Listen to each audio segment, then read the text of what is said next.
یہ نہیں ہوگا کہ ڈونلڈ لو نے کہے گا تو پورا ملک آگے لیٹ جائے گا کہ جناب بس اب ہم کیا کریں، ڈونلڈ لو نے کہہ دیا ہے، اب ہم کچھ نہیں کر سکتے۔ تو یہ ایک بڑی امپورٹنٹ بات ہے جو میرے ذہن میں بار بار آتی تھی، کیا وجہ ہے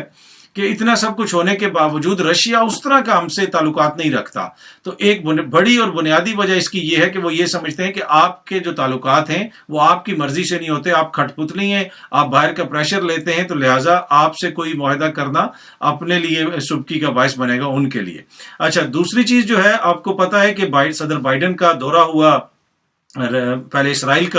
اسرائیل سے وہ سعودی عرب گئے، بڑا امپورٹنٹ دورہ تھا، ہسٹری میں پہلی دفعہ ایک امریکی صدر اسرائیل سے اڑا اور اسرائیل سے اڑ کے جناب وہ سیدھا پہنچا سعودی عرب، اور اس دورے کا بنیادی مقصد دونوں ممالک کو قریب لانا تھا۔ آلدو کہ سعودی عرب نے کہا کہ جب تک فلسطین کا مسئلہ حل نہیں ہوگا تو تعلقات اس طرح بحال نہیں ہو سکتے، لیکن فضائی حدود کھول دی گئی ہے جناب اسرائیل کی ایئر لائنز کے لیے، تمام اسرائیلی طیاروں کے لیے سعودی عرب نے اپنی فضائی حدود کھول دی ہے۔ کچھ اور بھی چیزیں ہیں جس حوالے سے وہاں پہ بات ہوئی۔ آپ کو پتا ہے ماضی کے اندر صدر بائیڈن کرٹیسائز کرتے رہے، اس وقت کے جو کراؤن پرنس ہیں محمد بن سلمان، ان کو ایک صحافی کا آپ کو پتا ہے قتل ہوا تھا ترکی کے اندر، ایک